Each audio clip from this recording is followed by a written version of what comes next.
All right, well, I think it's time to start the meeting. It's 1:15. I want to get the thing started on time. So I call the meeting to order. And our first order of business is to say the Pledge of Allegiance to the flag, which I'm holding up here. Maybe I ought to get rid of my background here. Oops. Get rid of the background, virtual background. There we go. Okay. Okay. Everybody, I pledge allegiance to the flag of the United States of America and to the republic for which it stands, one nation, under God, indivisible, with liberty and justice for all. Thank you. All right, and now we'll do the four-way test. And I will do it. The four-way test of the things we think, say, or do. Number one, is it the truth? Number two, is it fair to all concerned? Number three, will it build goodwill and better friendships? Number four, will it be beneficial to all concerned? So these are the things that as Rotarians we think, say, or do. And we need to be mindful of that. I wish I'd have learned this like 40 years ago. Probably been. I don't know if I'd have changed anything I thought, said, or done, but it might have, and even once would have been helpful. All right. Now, we've got a couple of things that I know that have been brought up. Lori has a great idea, which she has funded already. Oh. And Lori, would you tell us about it, please? As soon as I unmute you, you're up. Hi, good afternoon. Yes, you're talking about the Patriot banner, right? Yes. Okay. Yes, TCF, Tustin Community Foundation, is having where you can buy a banner that represents a veteran, and all the veterans are from they went to Tustin High School. And Johnny, you probably know a little, even some more information. If you want to add in, go right ahead. So we, Rotary purchased a banner. I'm sorry, I don't have the name of the young man in front of. Who is it? Seaman Talby, and I have a bio that I could send out to everybody, and you'll have a picture of him and what do you call it? Theater. What? War. What war was it? Oh, what war and what he served for, and then on the bottom it'll have our logo of it, and at different, they're thinking at certain city events that they have that would be appropriate, they'll have these banners out for display. Where it happens, John? And the banner cost $100, and I told Lori to go ahead and buy it, and then we'd approve it at the next meeting.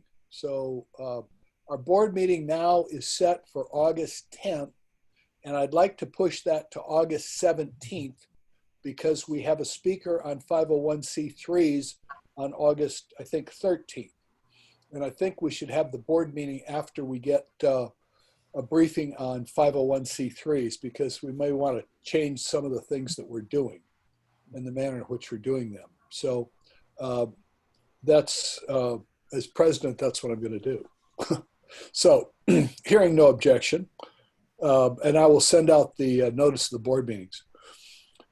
Is there anything else that anybody needs to bring up before before I start with the speaker? Yes, go for it. So you guys have heard a little bit about it already. So Gary and I have been working with the Chamber of Commerce on the Show Some Love Tustin program. So that officially rolls out Monday. So we're going to be highlighting a different business in Tustin Monday through Sunday every single week. So the first one you guys can, I think Gary sent the landing page out to us, but he could probably send it out again to you guys. The first one that we're starting with is Mesquite Tacos and Fuego over on Newport Avenue, starting on Monday. So they're offering free chips and guac or a free drink with purchase of burrito. So we're just trying to support and get some foot traffic in there and get some visibility. So we're going to post the coupon on our website, on the Facebook group, And then Chamber is doing it on the Chamber website, the newsletter, their Instagram, and their LinkedIn. So just try to support and get out there and get a burrito. So just to clarify, you know, we're not going to put that out until Monday morning, right? Yep. Yeah, exactly. So because the Chamber newsletter goes out on Mondays, so we figured it'd be easiest to just do them all at the same time and start it Monday through Sunday. So all that stuff will be available starting on Monday. So James, so other than telling people, are you saying also things that we can do is if we are a Facebook member to share on Facebook and promote? Is it going to go out? Yeah, on literally Instagram? whatever we can do to create traction. And then on our landing page, it shows that you can share that landing page on Facebook and things like that also. So you can feel free to do that as well. But however you want to get the word out would be super helpful. That's all I have. All right, thanks, James. That's a great idea. Does anybody else have anything they want to bring up before our speaker starts? Hearing nothing, I would like to introduce my friend and neighbor, Arnie Schatz, Dr. Arnie Schatz, retired. Arnie has been a ham radio operator since forever. He's got one of these big antennas on his house that knocks out everybody's TV signal for miles. Oh, no, I'm sorry, he doesn't do that. But he does have a big antenna on his house that he cranks up, and he's got a whole office or bedroom full of ham radio gear. He's been involved in this thing forever, and he takes these fantastic trips where they get about 14 guys from all over the world, and they travel to some remote uninhabited island, and they set up a ham radio station, and then they broadcast there for a week, and then they pack everything up and leave. Sometimes it's so exotic that they don't even get there. Like the time he tried to go to Antarctica, they never didn't quite make it. Had to turn around and go back. But he's going to tell us about ham radio in the. Okay, if everybody mute here, can you mute everybody, Gary, please? Except me. Anyway, he's going to tell us about ham radio in the 21st century and why we need it with cell phones and all the other ways of communication we have. And so, Arnie, take it away. And Gary, if you could make him the whatever you make him so he can share the screen. Okay? All right, Arnie, it's all yours. Okay, can everybody hear me? Yes. Okay, and I invited my friend Joel, whose amateur radio call is KM6EMP, as a resource. And of course, Fred is a resource too, because you may not know it, but Fred is also an amateur radio, a licensed amateur radio operator. Is there anybody else in the audience who is an amateur radio operator? Anybody in the audience that ever thought about becoming an amateur radio operator? Okay.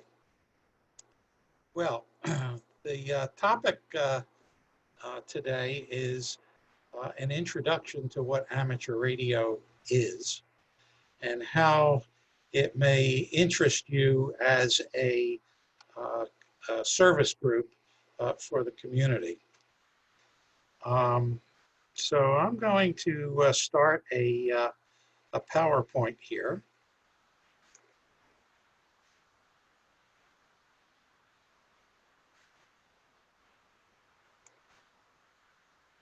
I'm assuming everybody can see that first slide.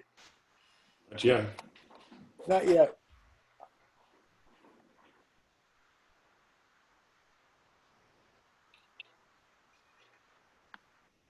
I'm allowing you to do the presentation here, but did you click on the bottom where it says share screen? And then Probably not. okay. Let me go back. On the Zoom window on the very bottom, if you hover over the Zoom window, there'll be a. There we go. Okay, got it. Okay. Yep, got it. Perfect. And now you should see it.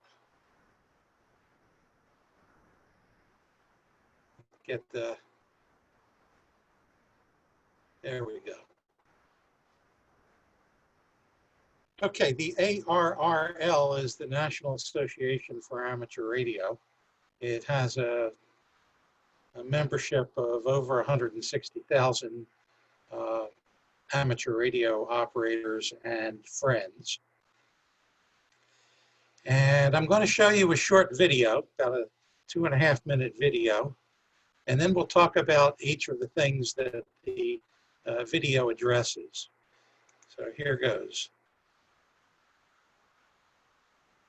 Amateur radio, also known as ham radio, is a popular service and hobby that enables so many activities, from public service to scientific experimentation to sheer fun. With more than 740,000 practitioners in the U.S. and 1.75 million worldwide, there are federally licensed amateur radio operators everywhere, in your neighborhood, in your workplace, and in your schools.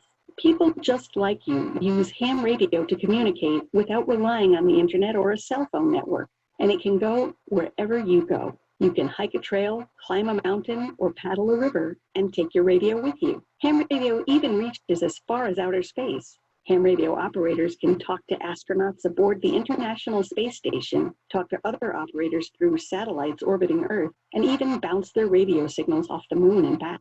The amateur radio service is a valued element of neighborhoods and municipalities across the U.S.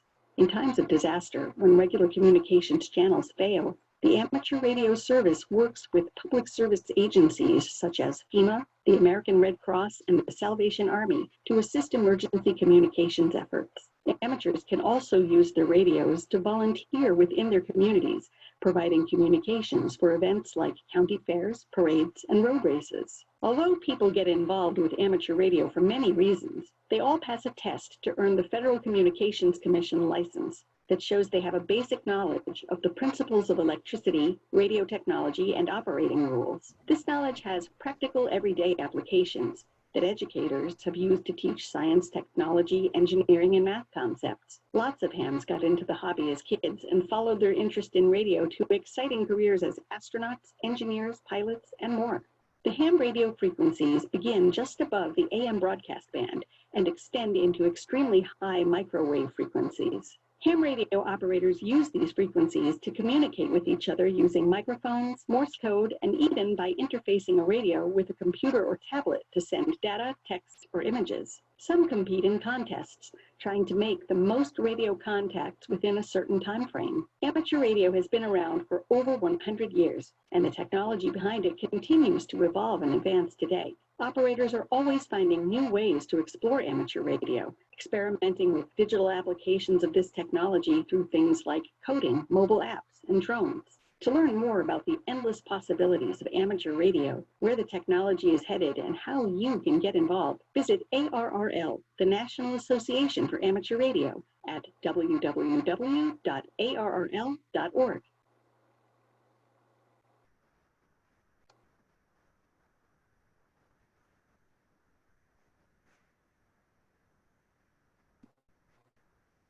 Okay, so let's go over the points that were brought out by the video.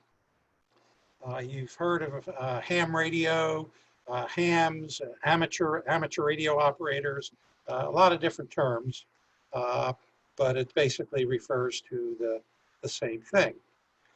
It's a hobby, but it's also a community service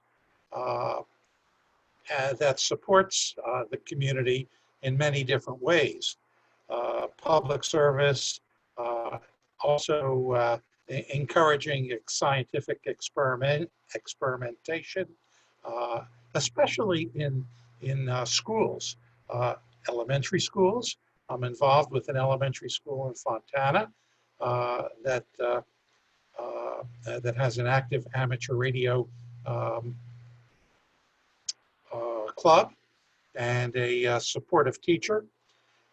And the bottom line is that it can be a lot of fun, no matter how you use the hobby or how you participate in the hobby. In the U.S., there's 750,000 licensed amateur radio operators, and there's very close to 2 million now worldwide that are into amateur radio. In the United States, we are federally licensed, and you probably know some other amateur radio operators who just haven't identified themselves as such.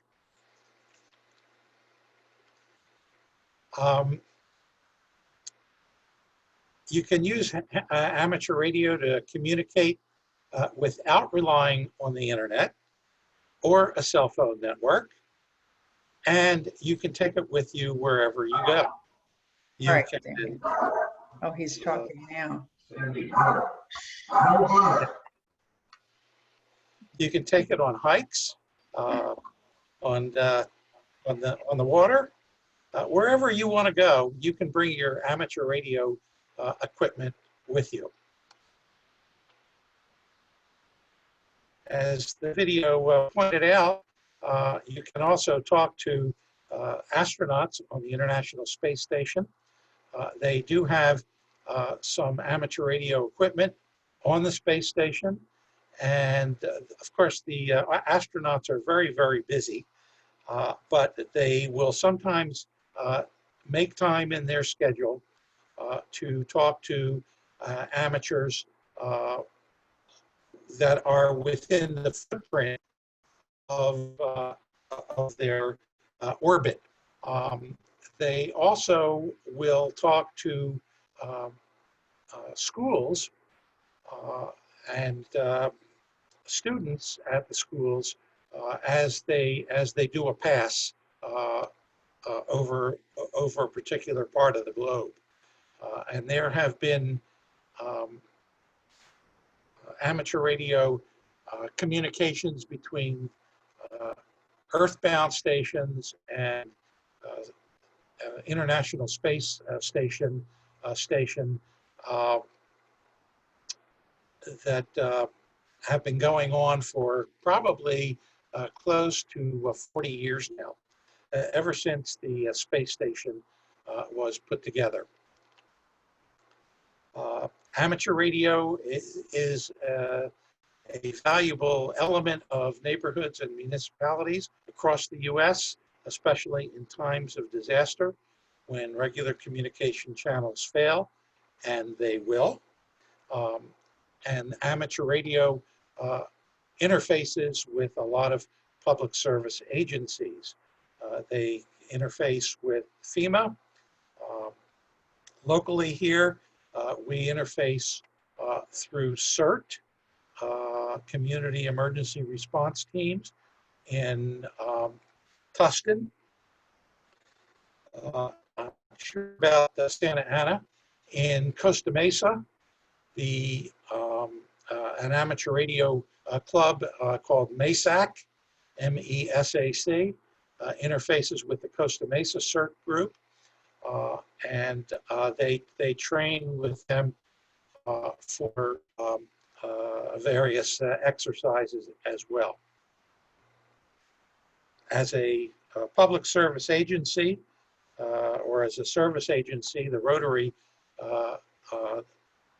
could become involved as long as your members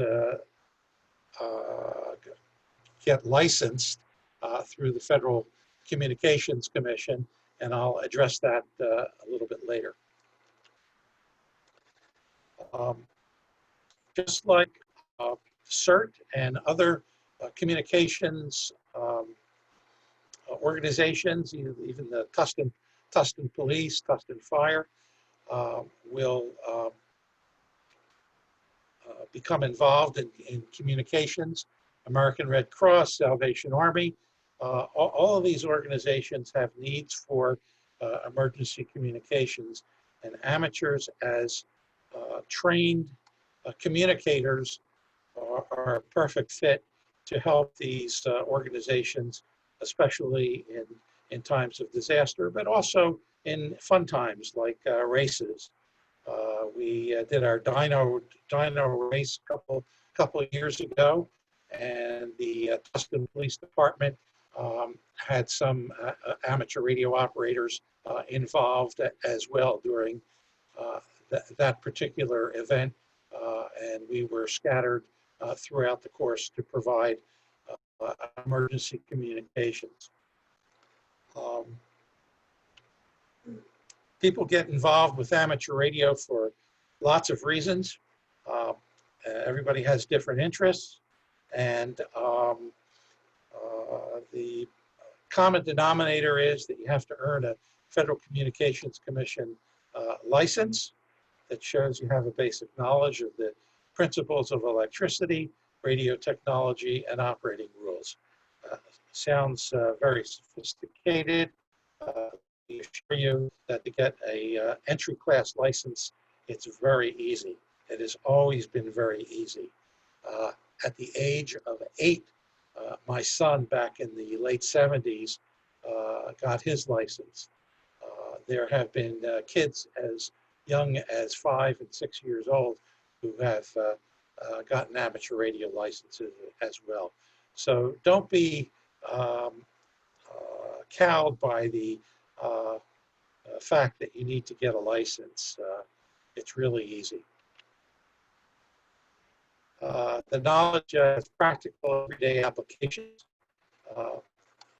The school that I'm involved in at Fontana integrated their curriculum with amateur radio involvement as well to teach science and technology, engineering and math concepts.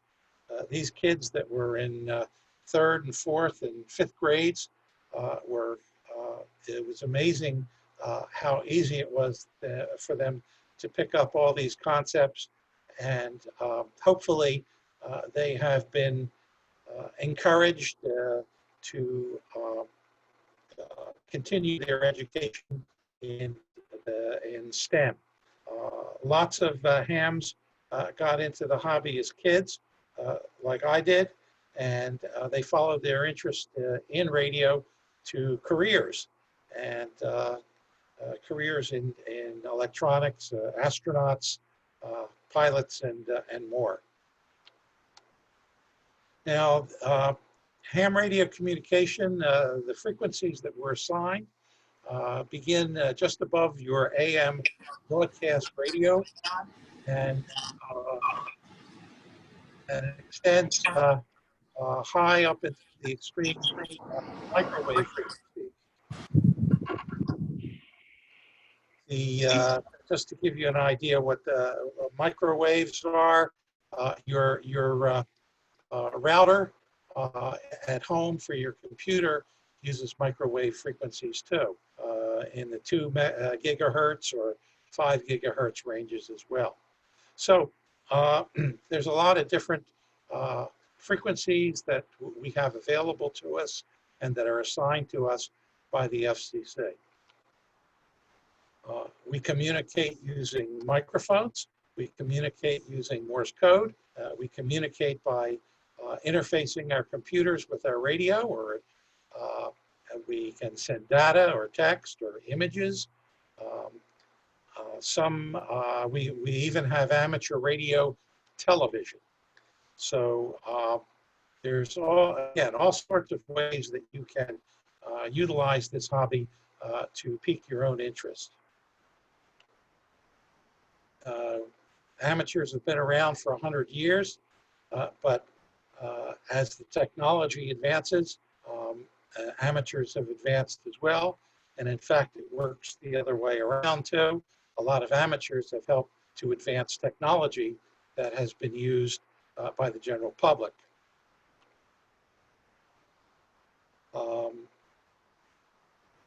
The most exciting part of amateur radio today, I think, is experimenting with the digital applications. The youngsters certainly get a kick out of it because they get a chance to code, they get a chance to put apps on their telephones and use their radios through these coding programs and apps that they have used. But again, don't worry about that. There's lots of apps that are available that are free that you can take advantage of, and you don't have to use an app. You can sit in front of your radio like a lot of amateur radio operators do, including me, and just use the radio one-on-one, mano-a-mano. So the way to get a license is easy. You can order a license manual. It has all the questions that are asked in the test, and it has all the answers. And you can sit back and read the manual and understand, get an understanding of basic electronics and the rules and regs that the FCC wants you to abide by as an amateur radio aficionado. And the testing can be done in your own neighborhood. It used to be, when I got started, you had to go to the FCC office and take your test. But now a lot of the local clubs, amateur radio clubs, have volunteer examiners. And the volunteer examiners hold testing sessions. And the test itself is very inexpensive. And once you earn your license, it is renewable for life. As long as you renew it, it's your license for life. You can also obtain the resources like the license manual from Ham Radio Outlet in Anaheim on Euclid Street. So there's a lot of different ways that you can gain access to the license manual, and also to people who can help you in your voyage into the amateur radio community. And of course, another resource is the American Radio Relay League. Their website is listed there, www.arrl.org.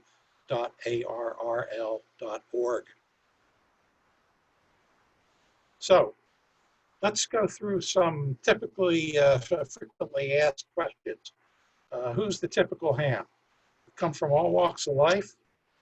I started out as a junior high student and eventually became a physician. But there's kids, politicians, truck drivers, movie stars, missionaries. Your average next door neighbor could be a ham.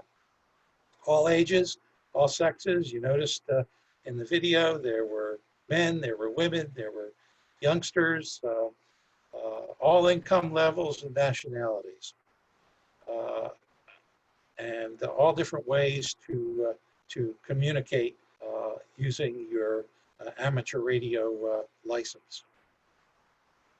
The appeal, well, you communicate from anywhere in the world, or even outside the world, as the astronauts do. You can go to the top of a mountain, be in your house, have an amateur radio station in your car. You're not relying on the internet. You're not relying on a cell phone network. These things will probably go down in a major disaster. Wherever you go, your radio can go with you.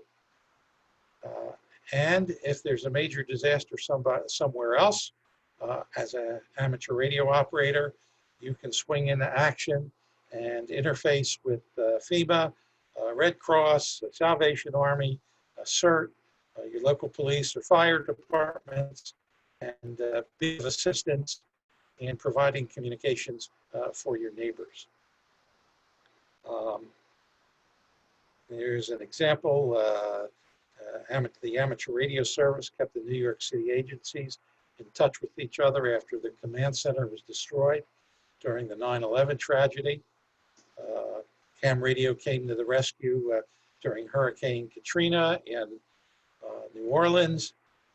More recently, the hurricane that went through Puerto Rico a couple of years ago. amateur radio operators, a group of a couple dozen amateur radio operators went down to Puerto Rico and set up stations around the islands because these parts of Puerto Rico were totally isolated. They had absolutely no communication whatsoever with the agencies that were trying to help them. You can also communicate with other hams and talk to astronauts. You can talk to other hams through satellites. Amateur radio operators have satellites that have piggybacked on commercial satellites and have been released, and they are available to be used as repeaters, so that as long as you're within the footprint of that particular satellite, as it passes overhead, you can talk to other amateur radio operators around the world. And you can even bounce signals off the moon and back to Earth again. You can learn to build an experiment with electronics, and you can get a better understanding of maybe your computer through amateur radio. There are lots of contests, competitions that you can participate in for those of you who have competitive juices flowing. Usually these contests have the object of seeing how far you can communicate with as many other amateurs as possible during a limited period of time, usually during a weekend. You can form friendships with people from all over the world. I have friends all over the world that I have traveled with to play amateur radio, and we still maintain communications not only by amateur radio, but also by the internet as well. So the FCC created the amateur radio service to fill a need for a pool of experts who could provide backup during emergency backup communication. And you know, a lot of times, for example, I'm a member of CERT, and I recall when we did an exercise and handed out family radios to our CERT members. A lot of the CERT members had what we call microphone fright. You know, they have the radio, but they're afraid to key the radio down and talk into the microphone, and they're afraid they don't know what to say. Well, the people that didn't have any microphone fright at all were the people who were used to using radios, the amateur radios and amateur radio operators in our group. So we became a resource for our fellow CERT members as well to help them overcome their microphone fright. So to pass the FCC's test and get your license, the cost is less than $40, and that includes buying the license manual. There are classes that were held pre-COVID-19. Those classes obviously are not being held in person anymore, although I suspect there are probably some classes like using the Zoom platform or some of the other multi-user platforms. In addition, even though the clubs are still giving or administering the test, they administer them in different ways now to maintain social distancing, and they require masks and so forth. But you can still avail yourself of getting your license and get started. And the most active club in our area is the Orange County Amateur Radio Club. Pre-COVID, they met at the Red Cross building in Santa Ana. Since March, we've been holding our meetings on Zoom. But this too will pass, and we will get back to the Red Cross building again and have meetings in person. To get some equipment, depending upon what your interests are, it costs $200 to get your first radio and put up a very basic antenna and be able to start to talk to the world. And we've talked about the different amateur radio bands, beginning with the frequencies just above the AM broadcast band and going all the way up into the gigahertz frequency spectrum. And you might ask, well, what's that all about? And you'll learn about that when you learn about how to get your license, because there are certain bands that lend themselves to worldwide communications, and other bands that have very limited capability in terms of distance. And you can learn to communicate not only by Morse code, but digitally, and also by your voice, and also by video using amateur radio television to send pictures and your voice over the air. So one of the questions we always get is, do I need to learn Morse code? The answer is no. You haven't had to learn to use Morse code since the early 90s. Prior to that, it was a necessary prerequisite to get your license. The interesting thing is that even though the FCC has taken that off the table as a necessary skill, it's very interesting to see how many people still want to learn Morse code on their own and use it. My granddaughter in the 8th grade expressed an interest in learning Morse code. So I sat her down and started to teach her how to do Morse code. And I kid you not, within 2 to 3 days, she knew the entire alphabet and numbers, and she could communicate by copying Morse code and also sending it.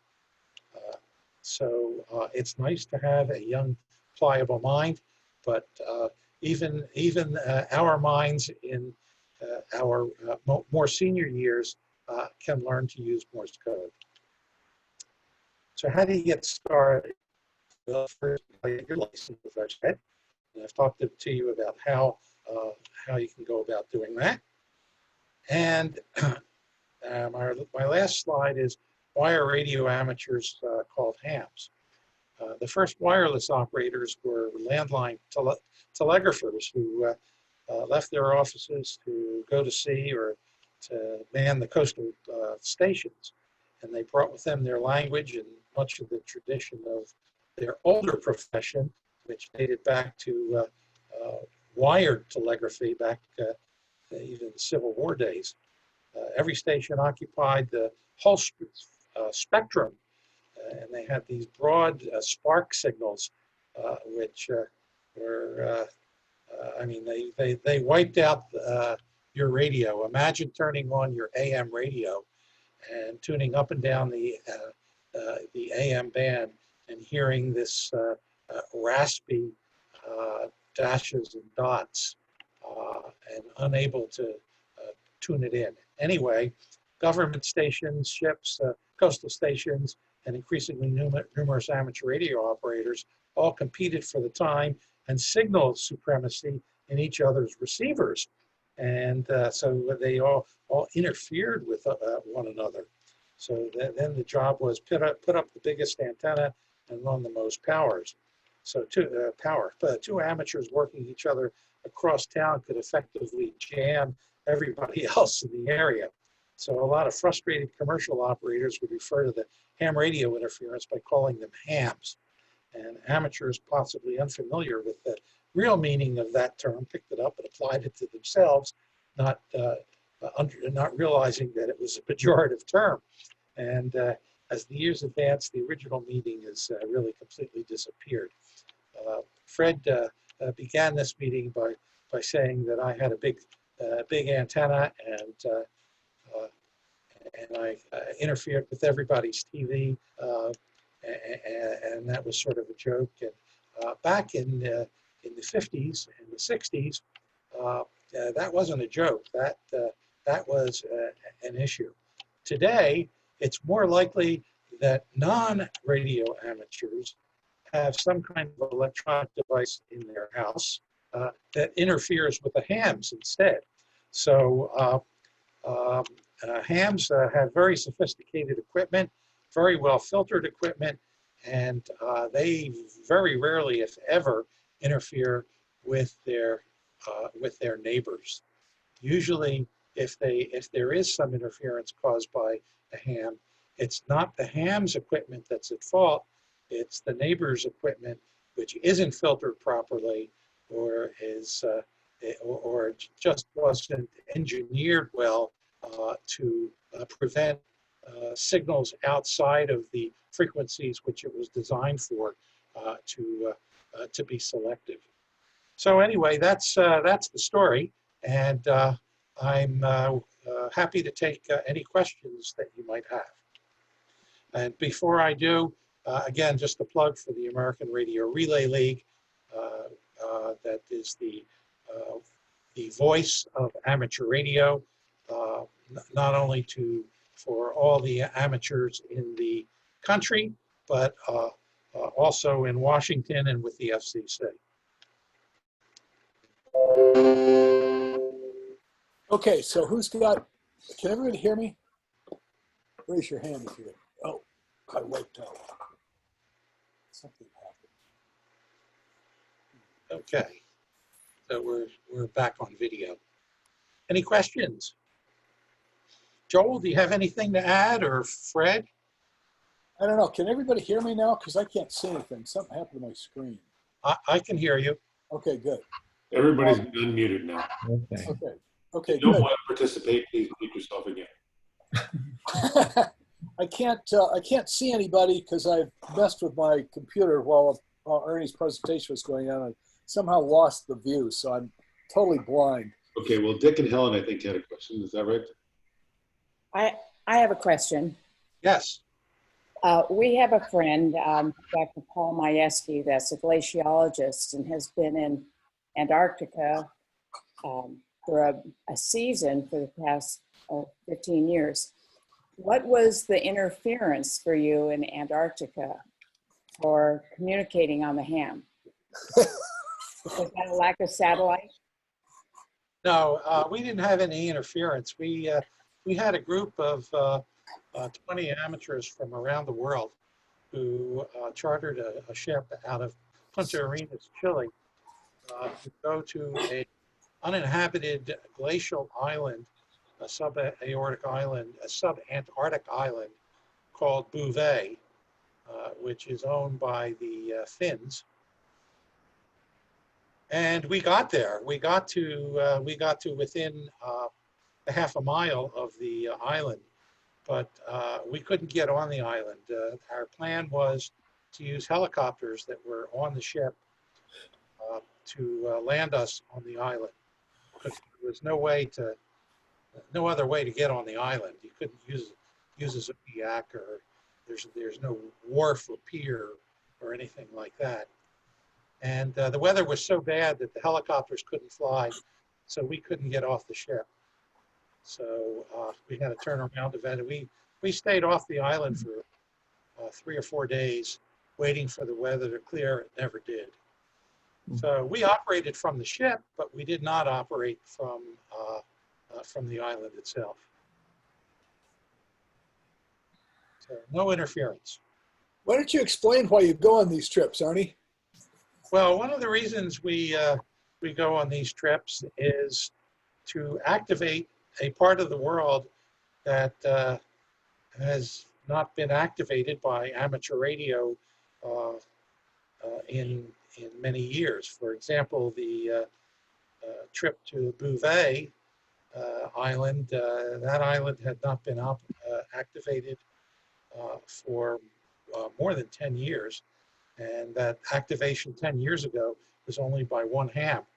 And he could not handle the traffic that wanted to talk to him. I mean, 2 million amateur radio operators, you can imagine there's probably 200,000 or 300,000 that are into long distance communication, all trying to contact Bouvet at the same time.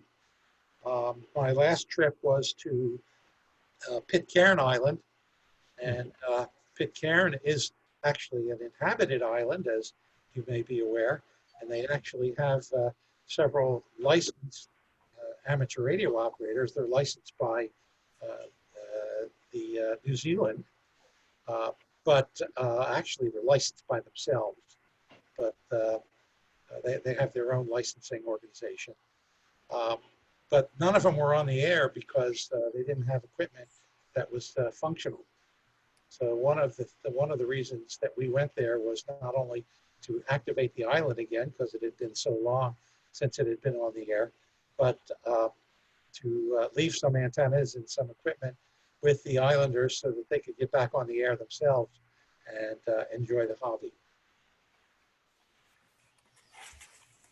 Okay, do we have more questions? Yes. Oh yeah, Jonathan. Yes, maybe I missed this already, but since you can take it anywhere, how do you power? How do you power up? Good question. Okay, well, the same way that you power up at home. If we're on a uninhabited desert island or an uninhabited Antarctic island, we have to take generators with us, either diesel or gas generators. We can also take solar panels and to power our equipment. So those are the two commonest ways that we obtain power. That answer your question? Yes, thank you. You're welcome. Okay, one other thing. I don't know how many of you are from back east, but and remember that in the evening time, wherever you were, you could get WLS in Chicago, or maybe WSM in Nashville after dark, but you couldn't get them during the day. And how does anybody remember that when they were from the Midwest, something like that? Nobody? Sure, I remember being in Canada, listening to, I think it was WOR radio in San Francisco or something like that. I can't remember the name of it. WOR is in New York. No, then it was in New York. Yeah. But I can only listen to it at night. Right. Tell them why that is, Arnie. So the reason why is that different frequencies or different bands have a different radio propagation characteristics. So one of the characteristics of the AM radio band is that during the day, the radio signals go along the surface of the earth and also for a short distance. And the radio signals that are going up towards the sky go right through the ionosphere out into outer space. And that's because the sun heats up a part of the atmosphere above us and makes it porous. At night, when the sun goes down, the ionosphere, the electrical properties of the ionosphere come back, and those same radio signals coming out of a 50,000 watt AM radio station not only go along the surface of the earth, but go up to the ionosphere and bounce back down to the Earth at a very far distance. And in fact, it may bounce not only once, but it may go back up again and bounce a second time or even a third time. And so that's why you can hear certain radio stations, the bigger AM radio stations at night at a greater distance, but there's no way you'll hear them during the day because the propagation that is supported by that particular radio frequency won't allow it. It's actually pretty cool. I remember one time driving across the country when I was younger, listening to AM radio, listening to the same station for about 1,000 miles. All I was driving all night, and it was kind of fun. Back when I was 19, to listen to the same rock and roll all night long. Back in the 30s and 40s. Yeah. Anyway, anybody else have any questions about how amateur radio serves us today and into the future? All right. Well, listen, thank you very much, Arnie. We really appreciate your presentation. Enjoyed it. Give him a big round of applause. Thank you very much. And I'm in need of speakers. We've got speakers through the end of August, but after that, it could be Steve and I presenting a seminar on the dangers of DUIs. Steve from the law enforcement and me from the financial, since I'm an attorney, and I charge you for representation. And Steve can certainly tell you what goes into the police part of it, and I can certainly tell you what it's going to cost you, and it's not cheap. So better call Uber. Anyway, but so that's the penalties if we don't get some more speakers. So let's get some more speakers in here, so you don't have to listen to Steve and I. Anyway, if anybody else, does anybody else have anything else they wish to bring up? Because I would like to bring the meeting to a conclusion. Is there anybody else who wants to bring anything up? Okay, well, we've got a board meeting coming up on the 17th, and if you'd like to be at the board meeting, please let Gary know. Well, we'll probably send the email for the board meeting to everybody, and you can come if you want. I mean, the board's open to everybody. So, and we'll be discussing some interesting things, probably dealing with the foundation and how we spend money and how we keep track of money in the foundation, because we have the foundation expert here on the, look at my calendar, on the 13th, so a week from today. So anyway, and feel free to invite friends to come to our meetings, because if we can get people to come out and listen to it, they might find something interesting and might want to join Rotary. So we want to keep active. I know that Dick Anderson contacted me a few days ago, and he's got some ideas of things we need to do during this, quote, gap year, and not make it entirely gap year. I know that we've got the backpacks coming up, and I don't know what the deal is on that. Maybe Greg Franklin or Mark can tell us if we're going to need to put together backpacks this year. Yay or nay? Or don't you know? Greg, Mark? I think that Mark has attended some board meetings where he's discussed it, so he can probably provide an update. I'm not sure if he's still on the line. He's still here. I'm here. Roger is working on that. I'm working with Roger, so we can provide an update next time. Okay, all right, that'd be great. Thank you very much. Okay. All right, if nobody has anything else, then I'm going to call it a day. Ring the gong, and everybody say goodbye to everybody. Bye, guys. Bye-bye. Fred, check your chat. Check your chat on your Zoom. Okay. Arnie, I've been waiting. Oh, yeah, okay. I need to talk to you, James. Give me a call. I'll talk to you. I'll give you a call, Jim. Sorry, I forgot about that. No problem. Okay.